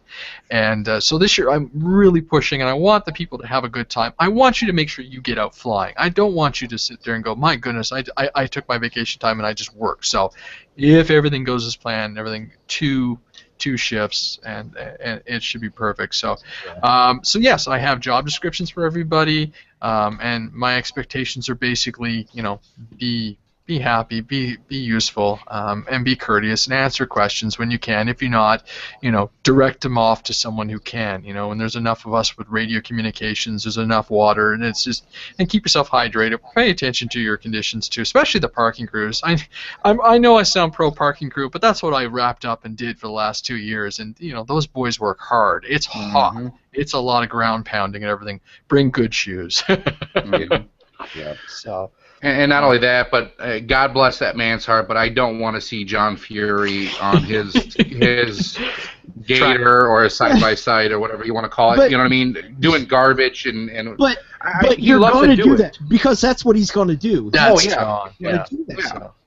I mean, I know that it's hard to say don't do this when that's, he's got such a servant's heart, you know what I mean, to get out there and help people, but I feel bad, you know what I mean. When I see someone do it, it just makes me want to work that much harder. He's pretty stoked, guys. I mean, when we were up there while I was flying over the main long weekend, he was super stoked. He was so excited to see us and said, "Oh, come on out and chat." And he sat down on the swing set and we had a great old chat, And he was like, "You want me to pull the plane out of the hangar so you guys have access?" I'm like, "John, no, thank you. We just need a bit of countertop and a power outlet, and we'll keep out of your hair, He is such a phenomenal guy. I mean, he's the nicest guy. Yeah, absolutely. And everything he does, he wants to do. Oh, this is it. We're stoked, and the fact that the guys are able to they've made a serious contribution, a serious commitment to Fury Field and that space. So we know we've got a home to fly out of every July, for this Flight Fest event. I mean, can you believe it? We're going into year 3 already. Well, you know what? This is what is amazing to me. After I burp, excuse me. I'll be editing that portion out. Appreciate that. Why? After look at year 2 compared to year 3. Yeah. There has been so much growth in the information and knowledge base that is being offered to people. It's a leap in light years this year, I think, in terms of what's available to people. Yeah, you know what? I also too. I wish I had a chance. I wanted to ask Austin, but we all felt it was important that he tend to his little girl. Absolutely. Right? But my privilege to be able to work on the inside and see how hard they have, and the fact they've crewed up. They've got a ton of people in the background working and investing in Flight Fest as far as organization. So Austin will tell you like year one. I think they started the whole thing in May, and then year two, a little earlier. I mean, they engaged me over the winter and saying, look, we need somebody. Are you willing to do it? And about 2 weeks into the job or the role, that they came back and said, we need you to do more because we've underscoped the estimate, And I chuckled. I said, okay, because initially I wasn't even supposed to be doing anything now. I was just supposed to come in and kind of help out on the ground. And no, we need you to rev up and do this. So I'm having fun.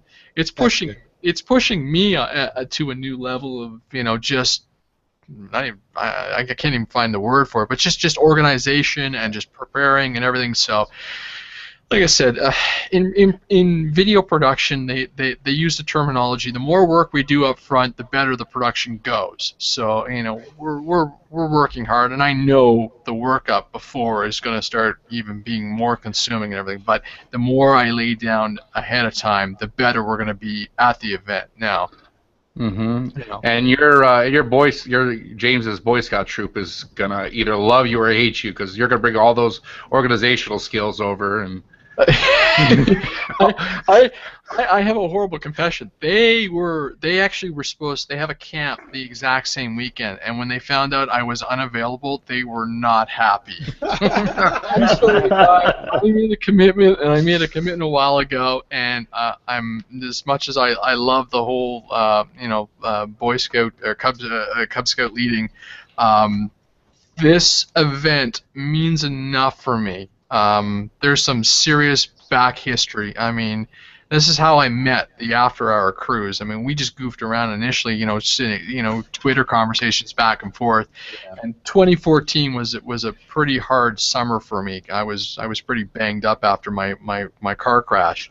Yeah. And Chris was like, you gotta come out, and I was all hesitant, and then I committed, and from there, I mean, and then last year was basically the official announcement that I was part of the After Hours podcast, and it's just ballooned. I mean, yeah, and then to go down, and like I said, go down and talk to the guys face to face, Austin and Alex and Josh and all the whole crew, and just be that much more entrenched in the community. It's just, it's rewarding. That's what it is.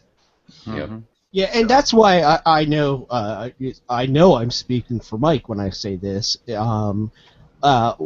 We just absolutely have so much to be thankful for from the friendships and relationships that we built through this flight test community, and that's why we're doing what we do. It's so enriched our lives, and we want to give something back in whatever ridiculous way we can. I wouldn't be here if it wasn't for most of you guys, so trust me. And it's been pretty ridiculous, but we do love every minute of it. Yeah. Oh, without a doubt. I mean, well, that's because we're glutton for punishments, though. So exactly. We haven't begun yet, my friends. And all joking aside, is the fact that none of these guys have actually met me in person and have let me come on board and do this gig. It speaks volumes about the kind of guys that I'm sitting alongside here for this show. So, again, I know I've said it before, and I'll say it again. You guys are the greatest, and I love doing this with you guys every couple of weeks, and that we put a great show on for our community, and I could not be more thankful for you guys. Well, same, Joel. I mean, people don't realize how much, I'm sure people don't realize how much Joel does. Joel does all the technical stuff. Yeah. He's of course he's young, so he has a lot of energy. As my boss would put it, I'm a millennial. Yes. Well, your boss is not the only one that says that, Joel. Too right. Mike and I need to sleep. Joel, here's the thing. 24 hours. Here's my philosophy, and my philosophy is this: is there's no single way to tackle a problem, and our goal at the end of the day is to get the message out about RC, get the message out to our community, and to do it in the best way that we possibly can. And I got hooked on the idea of doing a podcast quite a while ago, before even Mike was doing it. I'm going to publicly say it, but Nick Leshner and I, Nerd Nick, were talking about the idea of doing a podcast back in the day when I first got into this, and I was itching to get on to do a live show. for a while. And as soon as Mike approached me, I was like, man, this is going to be so much fun. We're going to have a great time with this thing. And it's kind of, again, as Andre was saying, you know, these things balloon and they skyrocket and they become so impactful and so part of every day for us. I talk to these guys every single day. You know, the hosts have an inside chat that we all confer with to make sure that the shows go according to plan. And we're plan? Hey, plan being an open statement. But you know, the other side of it is as well. We're also, you know, if it wasn't for Ben and Eddie being involved in that chat, Build Nights would never have gotten off the ground. Build Nights would never be part of the Flight Fest event that we're planning. So it's not all thanks to the amazing community that we have, that we're all getting together. And as Austin put it, it looks and feels like a big family reunion. And we truly mean every sense of the word when we say that. I have never met any one of these guys in person, but the fact... Austin is actually, believe it or not, the only one I've met in person. But still, at the same time, I know these guys so well, and I cannot wait to give them big old cub hugs as soon as I see them. I knew you guys knew that was coming. Cub hugs and midget tossing. Exactly. And that's 2 show names for anyone who is curious about where those come from. But no, we're not doing midget tossing. I just got an IM from Patrick. Thanks, buddy. Wait, what? Huh? Never I was mind. responding to Ben. Oh, yeah. Were you? I don't think so. He was. I was. No, He I'm was. teasing. All right, so I got to interrupt. I've got to talk about the Gothic Gaggle, because if I don't, Spawns is going to hunt me down. All right. All of us. All of us. You. All of us. Joshua Orchard will. Yeah. So I promised him I'd say it again. I don't remember what night it is. Hey, Ben. Yes. What is the Gothic Gaggle? I'm building up to it. I don't know what day it is on, but it's part of the Gothic Gaggle, and it's also partly he wanted me to talk about the World Guinness attempt. So, first off, the World Guinness attempt, 2012, I believe, or no, 11. Joe Nall, 100 planes in the air. We are going to try to beat that. I believe it's going to be Saturday afternoon. We are going to try to get over 100 planes in the air sustained, I believe, for 1 minute. 1 minute. Yep. If we can get more than 100 planes in 1 minute to stay aloft, we take the World Guinness record. And how awesome would that be to have that hanging at the flight test headquarters? And we can do that so easily. Oh, God, yeah. And not only that, but we take it away from Joe Nall. Yeah. That would be pretty big. F you, Joe Nall. Actually, I'm gonna have to edit that one too, Pat, because that No, got an FT show. I didn't say The main show. Yeah, the main show. But, you know, I mean, I've even heard talk of some guys that are like, man, they're going to try to do like the old flight test episode and operate 2 controls with their feet and 1 with each hand and try to make sure we get all these in the air. So we'll just use a bunch of APMs. yeah, I'm there you go. kind of with Austin on, Andre on that one. We'll have The A's guys, and too much of this. Rasterize actually said that it was CEF 2008, so I'll go with CEF Oh, so 2008. we All need to deal with That was that. the T-28 flights, wasn't it? That was the big points-winning one or whatever. I think that was the one that they did showing off Spectrum, I believe. Oh, okay. Oh, the They DSM. were all I said T28. Yeah. F you, Seth. I'm gonna have to edit that one too. Thanks. So yeah, that's 1 p.m. on Saturday. So yeah, I'll make sure I schedule all you guys for volunteer shifts. Oh, Buddy. So kind. I'll you, Andre.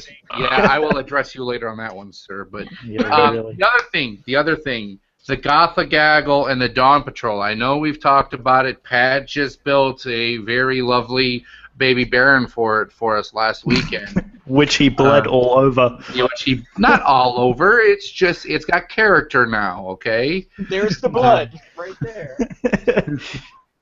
So, but the Gotha Gaggle, aka the Dawn Patrol, guys.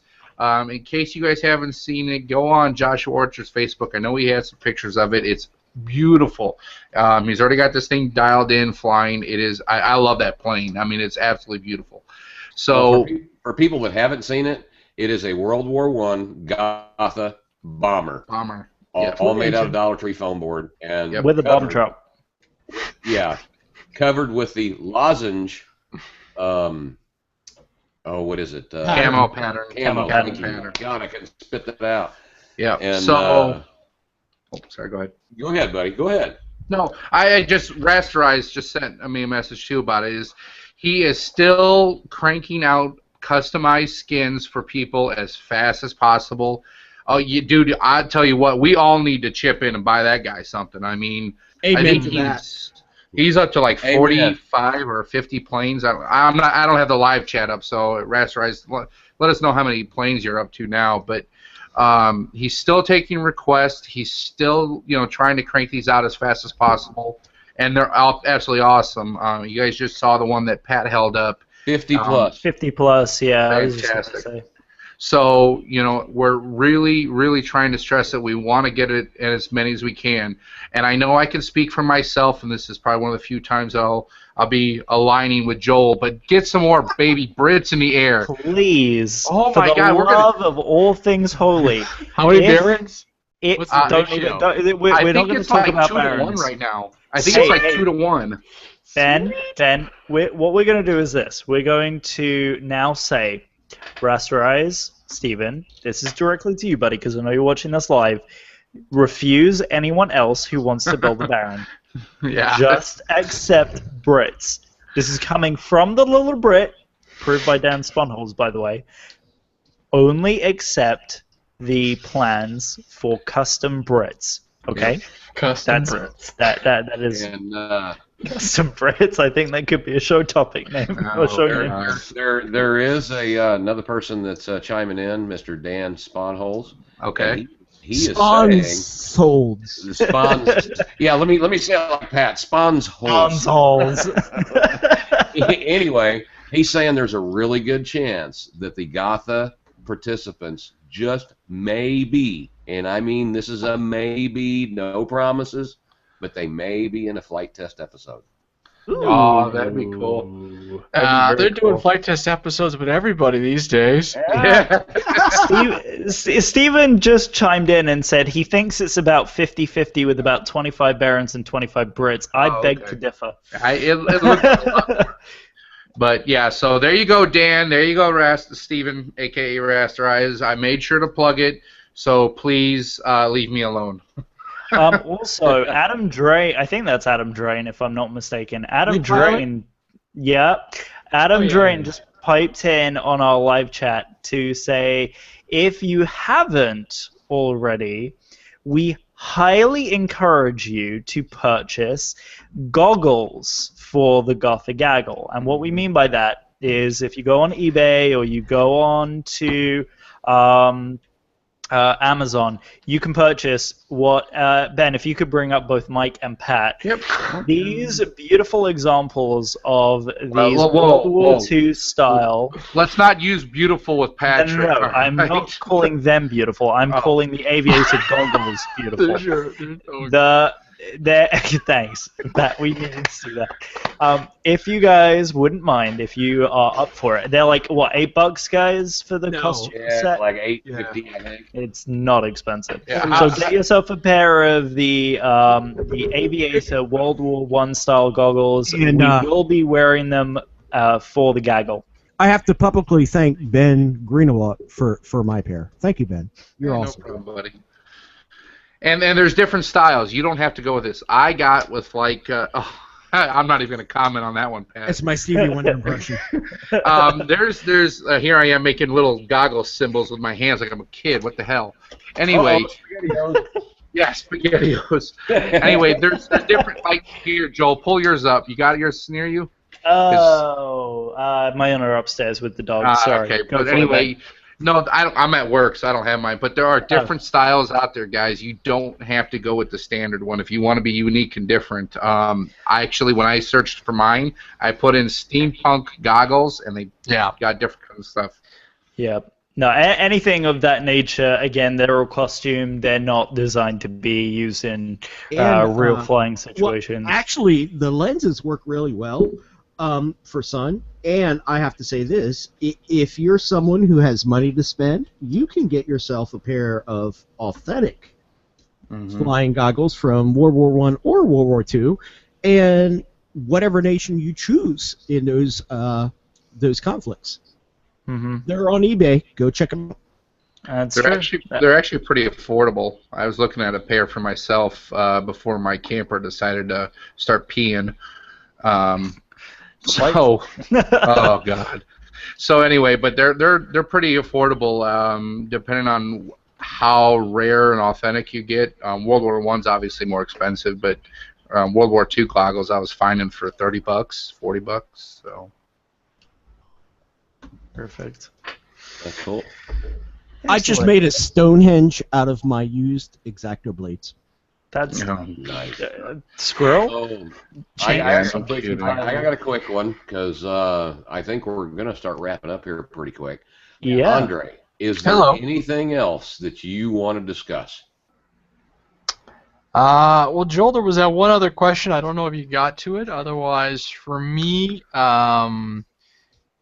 most of the volunteers look like they're going to be arriving on Wednesday and Thursday. So that'll be pretty good. We are contemplating, I know last year we had our little volunteer group, which was kind of nice for our tenting. We're going to try and figure something out. I just don't have a definite answer because I look at the flight lines and go, where do we want to park? But as near a shower, that's all I care about. Yeah. Away from porta potties. Yeah, away from porta potties. Well, I mean, yeah, our spot was pretty good last year, except for someone who flew into my car in my tent. I don't know who that was. That might be me this year, not gonna lie. Oh dear. No, otherwise, I'm just, I'm super excited about the numbers that are coming in. I'm looking forward to our very first, volunteer meeting, which will be, I think we're having them every day because that'll allow us to fine tune and everything. So, it's we got less than a month to go, so it's gonna be fast and furious at this point. So I don't even have the website up. It's literally like 3 weeks, 5 days, and some odd hours. Yeah. Not far at all. Just real quick before we do final wrap-ups, does anyone have a piece of advice or something that they recommend they want to share to the community before? I'm pretty sure this is going to be our last show before Flight Fest. Mike, I know you and I both want to speak on what kind of things you and I and Patrick are going to be doing at the event, just coming up towards the end here. Any advice that any of us want to share? We'll start with Andre. Any advice? Bring less planes than you think. Don't ask. I told you, Joe. I told you. Frantically shaking my head. Hold on. Every year I bring a whole whack of them, and then I go, I didn't fly that. And watch the heat in the cars. I warped a set of wings from my EFX Racer and did damage to a couple of the other planes, so pay attention to that. I'm actually going to bring in a second set of the reflective stuff you put on the front windshield. Well, I'm going to put a set on the back windshield of the car as well, because I was keeping my car all sealed up because there were threats against my FD Racer at the time. If you bring that plane, it's getting it's singed. It's not coming down with me. But the way I looked at all my airplanes, bring something that lands well on the ground. So whether you've got really big wheels or it's a belly lander, definitely bring something that's got lights, and then definitely bring a Radian. Definitely bring a Radian. As we said, Fox in the chicken house for sure. Yeah. That's my advice. Hey, and if anything I learned from my last trip, I'm bringing a spare transmitter with me. Oh, good call. Ben, anything? For me, I will go the other aspect again. I know I keep harping on it, but I always think about the safety aspect. So please, please, please keep hydrated. if you don't feel well, stop what you're doing, get to some shade, hydrate yourself, and let somebody know. And if you're volunteering, I mean, Andre will immediately have somebody come in and replace them so we can get to them to shade. I think that's the game plan, right? Yes. So, if Go you're ahead. volunteering, don't feel bad if you're not feeling well. Please don't push yourself to the point where you're sick. We've got enough people. You'll be covered, and we'd rather have you having a good time and feeling well. Yeah. Exactly. So that's my number one thing is I just it's who I am, guys. I mean, I always think about the safety side of it. And then number two. Oh, sorry. Go ahead, Mike. Well, just if you start feeling bad, let somebody know immediately. Mhm. Don't go, oh, I'll be all right. Let somebody know. Yep. Because I'll allow me to divulge. From a paramedic side, the minute you start feeling bad, you're already gone. You're already done. You know what I mean? So the minute you start feeling bad, don't think, well, I'll just drink a bunch of water and I'll be fine. Everything else. Listen to me. I take so many people in during the summer from public events for that exact reason. And so, Ben, the first thing we're going to do when we have our very first volunteer meeting, and actually, you know what? You should give the same spiel during the pilots meeting as well. Yep, absolutely. I mean, I have no problem. Him and Ryan both should do that. Yep. Exactly. I have something like 2,000 bottles of water specced out for the volunteers. Awesome. And That six should be plenty. and That's 6 about half of coolers. Yeah, that should. Well, I figure 500 bottles a day should. If we go through that, that's pretty good, and we always can get more. But I've got water, I've got snacks, I've got sugar drinks and stuff like that, and there's going to be like a whack of coolers in the volunteer tent. Some at various other locations, and I'm going to have a cooler on my golf cart with me as well. So, the other thing, and I learned this from personal experience last year, is however you're coming out to Flight Fest, and if you're staying on property, make yourself comfortable, and more importantly, make your families comfortable, guys. Because if they're miserable, you're miserable. And you know what I mean? So, I think me and Mike can really attest to that, right, Mike? I will just say, on that same note, take care of your family first. Exactly. They're happy. They have to be happy first. They're allowing you guys to come out and do this stuff. I mean, for most of them, I speak for my wife. She tries to fly because I want her to fly. She doesn't do it because she gets any kind of enjoyment out of her. So if they're not happy, you're not happy. So whatever you're doing camping-wise, make sure you're comfortable at night. Make sure your family's comfortable and taken care of, and go from there and have a great time. I mean, this is my highlight for the year. So, yeah. And here's a secret for everyone. For the wives, I'm just going to put this out there. For the wives that does not like flying, send them to Vegas. That's where mine's going this year.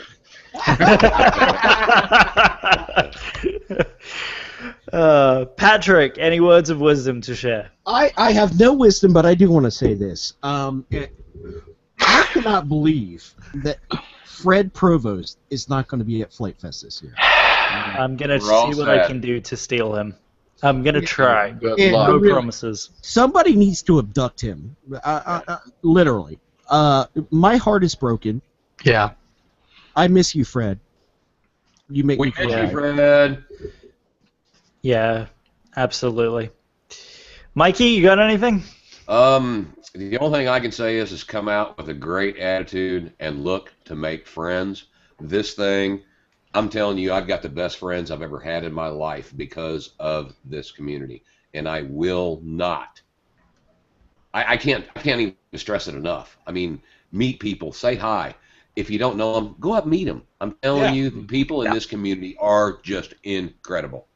They're all a bunch of nerds like you. Yeah. Oh, yeah. Which, you know what, though? Absolutely.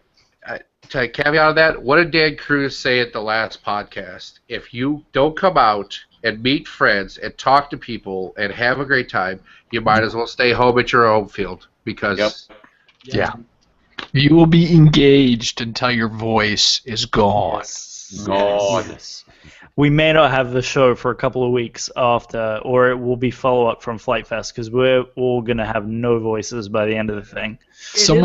It'll be a lot to process after. Oh, yeah. Well, I mean, you heard the podcast last year, the live podcast. People were like, "Who's talking?" And it was me, but my voice had gone from so much work that day, and talking to everybody and just meeting and greeting. So, yeah. Well, there will be interviews there because I did buy myself a digital voice recorder. Ah, there you go, brother. And we've got a couple more that we're going to absolutely be interviewing people and trying to get them on our podcast as well. And we want those people. We want to hear, what your stories are while you're there, all that kind of stuff. So it's going to be fun, guys. I can't wait. I'm so excited. Yep. And we are trying to work on getting the build nights, the 2 build nights at Flight Fest. We're going to try to get them live. Don't know if it's going to work out. I will make sure they are made live. Yeah, we're going to get them live, even if it's just with somebody's phone taped to a stick. Okay, I'm gonna make sure it happens, guys. I really wanted to be alive, and again, I couldn't agree more, Ben. We've got to make sure that they're live, because for people who aren't at Flight Fest, we want you to be a part of it too, and we want you to feel like you are a part of the bigger scope of this thing. Can we do something similar to Periscope and just do snippets throughout? Yeah, I don't see why not. Oh yeah, I do that on top of everything else. Well, I was already planning on it. I was going to take it and have a Facebook group or something like that, a Google chat or something, and let people throw it out there so that way if they couldn't, they can ask questions or just give shout-outs or whatever. Andre, you look like you were about to say something, buddy. I know they're going to be bringing in, I don't know what provider it is, but I know they're bringing in extra cell service, and I know when we were down there, Chris, Swain, and Mike all were commenting that they were getting much stronger cell signal than in previous times, so there probably has been some upgrades in that area. Yeah. Do they have AT&T? I was on AT&T with my iPhone, so yeah, it was there. Oh, you had service? I had service, yes, sir. Yes. Like solid service? I never call anybody, but I looked at my phone and I had bars, so Yeah, I would love to have a data plan while I was down there to have fun with that and take some photos and do some social media, but I think I'm just gonna let the after-hour guys deal with that. So. Oh, Andre, all you gotta do is come hit me up, man. I'll throw my hotspot on, and you can. I think whatever you want. Yeah, well, I think there's gonna be lots of potential for a lot of, because that was last year's complaint. The first year they did a live stream, which a lot of people watched. I had people, going. I had emails saying, "Hey, I saw you," and then last year they didn't do as much. So I think this year is going to be the year of Periscope and social and Facebook Live and everything, So then we just need to get a bunch of phantoms in the air. We got to put some live streaming off some airplanes. Actually, I told them when they do the balloon launch, they should have a downlink so we can, so everybody can watch the balloon from way Sounds up. Sounds good to me. Nice, Mike. As Mike shows off the Phantom 3, I'm trying to convince my boss if I can bring the hotel's Phantom up. Yeah, I don't think I'm winning that one. Err on the side of caution there, my friend. Yeah. Yeah, I don't think that's going to happen. That's a losing fight. Anyway, I do want to echo my advice as a noob. Number one, don't be afraid to ask stupid questions, because likely it's not a stupid question and someone in that tent is going to have the answer that you're looking for. Number two, find people who have a similar interest. If you're active on a project, likelihood is someone's interested in either doing a project very similar to it and or wants to jump in and help you to do whatever they can. Hello, Darth. Hello. Yeah. Back again, take two. It's still recording on my end, so I'm going to continue on my last point here. The Flight Fest is all about community. It's all about the people who are going. Don't be afraid to go up to people, shake their hand, kiss babies, do all that good stuff. Just be an active participant. Yeah, be an active participant. Never turn down a question, because again, we want to make sure that it's continuing that family of atmosphere. Always be an open book, and don't be afraid to share, because of course we're going to have the voice recorders And it's really that nice. I'm getting some looks.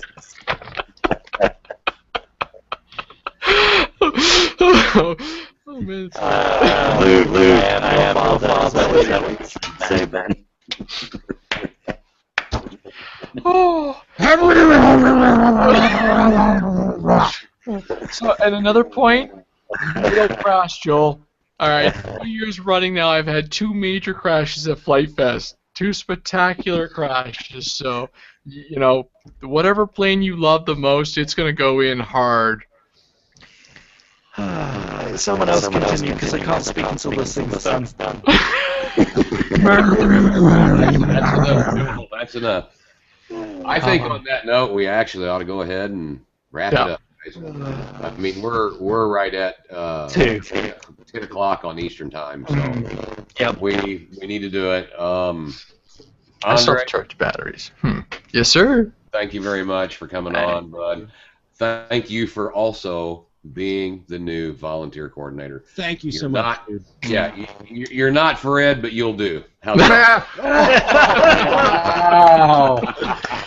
Ben, was it you that said you were gonna print off that awesome T-shirt? What? I'm sorry. Someone said they were gonna print off an awesome T-shirt for me.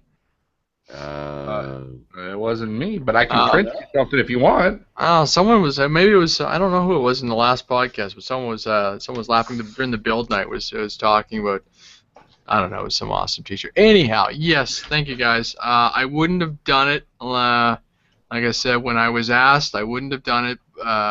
You know, they wouldn't have asked me unless it was a requirement, basically. And yeah, Flight Test and Flight Fest have brought a lot of special things into my life. So, just, Look around, buddy. yeah, man. Yeah, man. It's you know, it's just a little bit of organizational work and everything. So and the rest of it will just be us figuring it out and making it better every year. So as long as it's better than last year, we're doing good as far as I'm concerned. Mm-hmm. Absolutely. And Ben, Yes, sir. thank you for coming on. Thanks for being here. Appreciate it. Appreciate all the stuff that you and Eddie have done. I can't thank you enough, brother. And you know, it's going to be fantastic, man. I can't wait to get up there. Oh, I'm going to see you Sunday, by the way. Sunday, So, buddy. That's right. Yeah. I and the Peach, we're going to have some dinner. It's going to be great. So Yeah, get to meet the family, so. yeah, I'm looking forward to it. Joel, hopefully Darth Vader's gone. I do want to say Mike, thank check. you. 1, 2. Hey! Hey! Okay, so continue. Sorry, Mike. So thank you for all that you do, bud. I appreciate it. I know sometimes we don't say it, you know, to Pat and you and enough, but I do want to say thank you guys, because without you guys, the dream that I had of having this show happen would not have happened. So Joel, thank you. And Pat, of course, you're my brother. I mean, we might as well, you know, be real brothers, blood and everything, because Jesus Christ, we're the same guy, I think. Well, I know, but from your stories of your dad that you told me, he scares the hell out of me. Yeah. Hey, I'm gonna tell you something. He scared the hell out of me too. So. But I just want to say, and everybody that's listening right now, and that did come in and listen, and that have not listened to us before, come check us out, man. We're just having fun, trying to have a good time, bring more people into the hobby, and show what this community is really about. So, Right, and for the love, please, now that we have this chat going, please jump in and talk to us. We want to represent the community, not just us. We want everyone to come in and have a voice and have a good time. That's why we're doing this.